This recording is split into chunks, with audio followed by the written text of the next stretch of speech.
खाक खे सोन बनाइण वारा सिंधी ऐं मां आहियां तव्हांजो पंहिंजो मोहम्मद मूसा खलीली। साथियो, सिंध में जिथे कुछ ॻाल्हियुनि खे मनफ़ी अंदाज़ में वरितो वञे थो, उते सिंध में अॼु बि कुझु अहिड़ा नौजवान ऐं कुझु अहिड़ा फ़र्द मौजूद आहिनि जेके सिंध वासियुनि जी मुख़्तलिफ़ हवालनि सां ज़िंदगी जे मुख़्तलिफ़ शोबनि में ख़िदमतूं सर अंजाम ॾेई रहिया आहिनि। उहे न सिर्फ़ु सिंध जी खाक खे सोन बनाइण में मसरूफ़ आहिनि, पर जंहिं जंहिं शोबे में हू मौजूद आहिनि उन्हनि लाइ उत्साह जो सबबु बणियल आहिनि। अॼु असीं जंहिं नौजवान वटि मौजूद आहियूं उहो पेशे जे लिहाज़ खां हिकु उस्ताद आहे, पर न सिर्फ़ु उस्तादनि लाइ उत्साह जो सबबु बणियल आहे, पर शागिर्दनि लाइ बि हिकु मिसाल बणियल आहे। उहो न सिर्फ़ु उस्तादनि खे ऑफिशियल मालूमात ॾेई रहियो आहे, पर शागिर्दनि ऐं बेरोज़गार नौजवाननि जे लाइ बि जॉब अलर्ट्स नाले हिकु ग्रुप हलाए उन्हनि खे नौकरियुनि जी तलाश में पिणु मदद करे रहियो आहे। नौकरियुनि जी तलाश सां गॾोगॾु हू उन्हनि खे टेस्टनि जी तयारी में पिणु मदद करे रहियो आहे।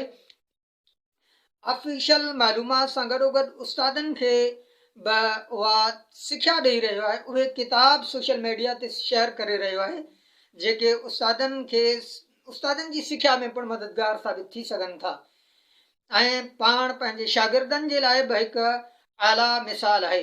त अॼु असीं मौजूदु आहियूं सिंध जे अहिड़े ई हिकु नौजवान वटि जेको सिंध जी खाक खे सोन बनाइण में मसरूफ़ आहे। असां वटि मौजूदु आहे हरीशन साहिब। अचो त खांसि ज़िंदगी जे कामयाबियुनि बाबति कुझु पुछूं। हरीशन साहिब, अस्सलाम वालेकुम। वालेकुम सलाम। हरीशन साहिब, सभ खां पहिरियों त तव्हां पंहिंजो तारुफ़ ऐं बैकग्राउंड ॿुधायो। मुंहिंजो नालो हरीशन साहिब ऐं education and latest department government of Sindh में एज ए टीचर कमु करे रहियो आहियां ऐं सिंध जे तारीख़ी ज़िले उमरकोट जे कुंडरी तालुके में रिहाइश आहे मुंहिंजी। हरीशन साहिब, 2015 में जॾहिं इंटरनेट जो एतिरो को ख़ासि इस्तेमालु कोन हुयो, माण्हू इंटरनेट खां एतिरा वाक़िफ़ कोन हुआ ऐं तव्हां ॻोठाणा आहियो, ॻोठनि में वसीला महदूद आहिनि, उते इंटरनेट जो दुरुस्त इस्तेमालु नथो थिए, अहिड़ो रुझान कोन्हे जो माण्हू इंटरनेट खे इस्तेमालु कनि उते।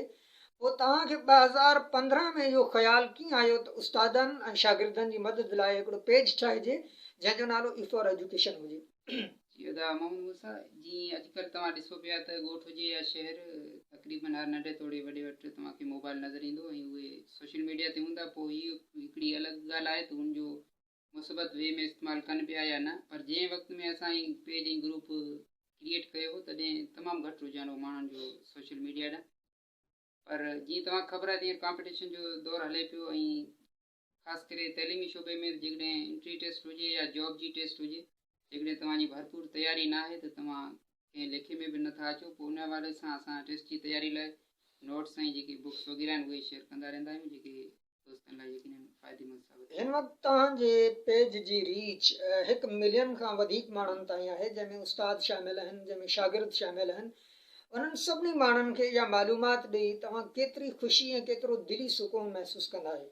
जी बिल्कुलु ख़ुशी थींदी आहे जॾहिं दोस्तनि तरफ़ां सुठो रिस्पॉन्स मिलंदो आहे, उहे एतिरो प्यार इज़त ॾींदा आहिनि त यकीनन ख़ुशी थींदी आहे। ऐं आउं बि तक़रीबन हाणे दोस्तनि जी हिकिड़ी शिकायत हूंदी आहे, तव्हां कॉमेंट्स में जवाबु कोन था ॾियो, त फ़र्ज़ु करियो जेकॾहिं आउं हिकिड़े ॾींहं में 10 खां 15 पोस्टूं जेकॾहिं शेयर करियां थो, हिकिड़ी पोस्ट ते 100 खां वधीक कॉमेंट्स अचनि था, त हिकिड़े माण्हू लाइ इहो इम्पॉसिबल आहे सभिनी खे जवाबु ॾियणु। पर जेके बि दोस्त व्हाट्सएप ते जेके पर्सनल ते मूंसां राब्तो कनि था या मैसेज वग़ैरह कनि था, कोशिशि कंदो आहियां त उन्हनि खे उन्हनि जा जेके बि सुवाल आहिनि या उन्हनि जी जेको रिक्वेस्ट आहे कंहिं नोट्स जी या कंहिं बुक वग़ैरह जी, उहो पूरी कंदो आहियां ऐं दोस्त ख़ुशि बि थींदा आहिनि ऐं दुआऊं ॾींदा आहिनि। यकीनन इहो मुंहिंजे लाइ बाइसे फ़ख़्रु आहे ऐं बाइसे ख़ुशी बि। यूट्यूब ते नौजवाननि खे टेस्ट जी तयारी, उस्तादनि लाइ ऑफिशियल मालूमात, ई बुक वग़ैरह, PDF ते बुक्स शेयर करणु काफ़ी हिकिड़ी वॾी मालूमात, इहा सभई मालूमात तव्हां किथां गॾु कयो था? हुन लाइ केतिरी महिनत करणी पवे थी? यूट्यूब, फेसबुक, टेलीग्राम या को बि प्लेटफॉर्म हुजे, मुंहिंजो कमु तक़रीबन एजुकेशन सां ई रिलेटेड आहे ऐं जीअं तव्हां ख़बर आहे आउं पाण तइलीमी शोबे सां वाबस्ता आहियां। पोइ एतिरी ख़ासि मुश्किल त कोन थी थिए, पर यूट्यूब ते कंहिं बि टॉपिक ते वीडियो ठाहिण खां पहिरीं रिसर्च ज़रूरु कंदो आहियां ऐं थोरो घणो होमवर्क लाज़मी कंदो आहियां, जीअं इहो कॉन्टेंट आहे इहो जेके असांजा व्यूअर्स आहिनि उन्हनि लाइ वधि खां वधि लाभाइतो साबित थी सघे। इन में आउं केतिरे क़दुरु कामयाबी आहियां, इहे त असांजा व्यूअर्स जेके आहिनि उहे ई ॿुधाए सघनि था। पढ़ियल लिखियल बेरोज़गार नौजवाननि जे लाइ तव्हां हिकिड़ो ग्रुप हलाए रहिया आहियो जॉब अलर्ट्स जे नाले सां। मुंहिंजी नज़र में तव्हांजो सभिनी खां वधीक सुठो ऐं बहितर कमु उहो आहे जेको सिंध जे बेरोज़गार नौजवाननि खे नौकरियुनि जी तलाश में मदद कंदो आहे, उनखे टेस्टनि जी तयारी में मदद कंदो आहे। तव्हां पाण ॿुधायो, तव्हां पंहिंजे इन कम मां केतिरो मुतमइन आहियो? जी बिल्कुलु, व्हाट्सएप ते ई फॉर एजुकेशन नाले ग्रुप आहे ऐं जॉब अलर्ट्स एंड प्रिपरेशन नाले सां ग्रुप आहे, जंहिंमें काफ़ी दोस्त ऐड आहिनि ऐं उहे मुख़्तलिफ़ जेके बि टेस्टूं अचनि थियूं उन्हनि खां बाख़बर आहिनि था, उन्हनि जी तयारी बि उनमें थी रही आहे। पर यूट्यूब व्हाट्सएप ते जेकॾहिं तव्हां ॾिसो त कम्यूनिटी जेको आहे उहो महदूद आहे उनमें, इन जे मुक़ाबले में जेकॾहिं फेसबुक या टेलीग्राम ते तव्हां अचो त उते ऑडियंस जेको आहे उहो अनलिमिटेड आहे ऐं उते जेको तव्हां हिकिड़े शेयर सां ई जेको मालूमात आहे उहो मिलियंस ताईं पहुचाए सघो था। त मुंहिंजे ख़्याल में जेको पंहिंजे फेसबुक पेज आहे उनजी पोस्ट रीच ऐं उनजे हवाले सां ॾिसूं त फेसबुक वधीक इफेक्टिव आहे। मुस्तक़बिल में अॻिते हली नौजवाननि जी ख़ासि तौर ते सिंध जे नौजवाननि जी ख़िदमत लाइ इन्हनि शयुनि में कहिड़ो इज़ाफ़ो करणु पसंदि कंदो? जी फेसबुक, यूट्यूब ऐं तक़रीबन जेके प्लेटफॉर्म आहिनि उन्हनि ते अॻे ई ऐं दोस्तनि जी ख़िदमत में हाज़िर आहियां, पर अनक़रीब आउं हिकिड़ी वेबसाइट लॉन्च करे रहियो आहियां जंहिंमें जेके बि टेस्ट जी तयारी जे हवाले सां नोट्स वग़ैरह हूंदा या दर्सी या अदबी किताब हूंदा ऐं जेके बि सैम्पल पेपर्स वग़ैरह आहिनि उहे दोस्तनि खे फ्री ऑफ कॉस्ट हिकिड़ी ई वेबसाइट ते मिली सघनि। इंशाल्लाह इहो मुंहिंजो इंटरनेट जो मस्बत इस्तेमालु यकीनन तव्हांजे लाइ लाभाइतो साबित थियो हूंदो, तव्हांजे लाइ पंहिंजे लाइ बि। तव्हां हिन वक़्तु इंटरनेट जे मस्बत इस्तेमाल मां केतिरी अर्निंग करे रहिया आहियो, ऐं जेकॾहिं अर्निंग करे रहिया आहियो त चाहींदव त सिंध जे नौजवान बि अॻिते अचनि ऐं उहे बि इन हिसाब सां अर्निंग कनि? जी ऑनलाइन अर्निंग जे हवाले सां बि काफ़ी सारा इनमें आहिनि ऐं काफ़ी दोस्त इन ते अर्निंग करे बि रहिया आहिनि, पर जेकॾहिं मुंहिंजी तव्हां ॻाल्हि करियो त शुरू खां ई मुंहिंजो थोरो लाड़ो जेको आहे उहो म्यूज़िक ऐं पेंटिंग ऐं इन हवाले सां हो त कंहिं बि कम में पंहिंजो प्रॉफिट ॾिसणु या जेको बिज़नेस माइंड सेट जंहिंखे चऊं उहो शुरू खां ई मुंहिंजो कोन्हे। उन हवाले सां ई जेको बि आउं कमु करे रहियो आहियां हिकिड़ो एज़ ए सोशलिस्ट ऐं नॉन प्रॉफिट कमु करे रहियो आहियां। बाक़ी जेके बि दोस्त इंट्रस्टेड आहिनि उन्हनि खे चवंदुसि यूट्यूब ते खोड़ सारा जेके दोस्त आहिनि उहे वीडियोज़ शेयर कनि पिया, उन्हनि सां गाइडलाइन उहे वठी सघनि था ऐं हिन मां कमाए सघनि। हिकु उस्ताद जी हैसियत में तव्हां हिन वक़्तु सिंध जी तइलीम खे किथे बीठल था ॾिसो, ऐं जेकॾहिं तव्हां खां इहो पुछिजे त सिंध जी तइलीम खे बहितर बनाइण लाइ तव्हां हिकु उस्ताद जी हैसियत में कहिड़ियूं तजवीज़ूं ॾींदव? सिंध जी तइलीम जी जेकॾहिं मौजूदा सूरत हाल खे ॾिसिजे या जेके माज़ी में ॾिसिजे त हीअ हमेशह ज़ेर तलब जेको जेके तवजा तलब रहियो आहे, पर बदकिस्मती सां इन तरफ़ एतिरी तवजा न ॾिनी वई आहे गवर्नमेंट तरफ़ां।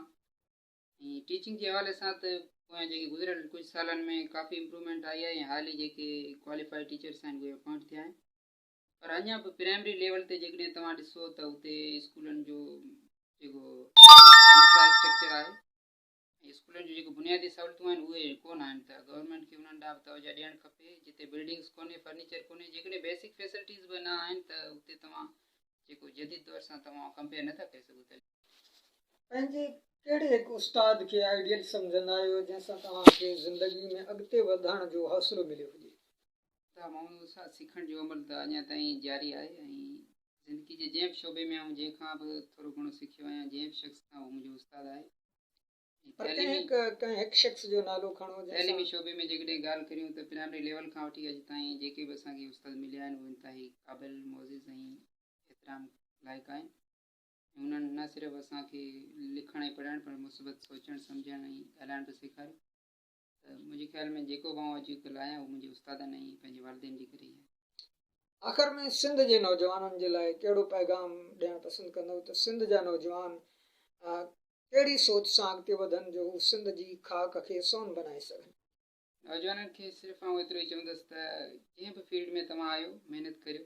जेकॾहिं एजुकेशनल तव्हां हींअर फील्ड में आहियो त उते बि तव्हां महिनत करियो, छो त प्रोफेशनल लेवल में जॾहिं तव्हां ईंदो तॾहिं तव्हांखे उहे शयूं डिलीवर करणियूं पवंदियूं। एजुकेशनल लेवल में तव्हां रिसर्च करियो उन्हनि शयुनि जी, पर असांजो नौजवान जंहिं दिलचस्पी सां तव्हां ॾिसो त टिकटॉक या स्नैक वीडियो या अहिड़ी एप्स जेको यूज़ करे थो, अहिड़ी दिलचस्पी सां जेकॾहिं एजुकेशनल वेबसाइट या एजुकेशनल जेको बुक्स आहिनि उन्हनि खे तवजा ॾिए त मुंहिंजे ख़्याल में असांखे जेकॾहिं हाणे जेको पासिंग रेशो या कैंप टेस्ट जो घटायूं पिया या एहतियात करियूं पिया, इहे शयूं न करणियूं पवनि जेकॾहिं असां भरपूर नमूने सां तयारी करियूं।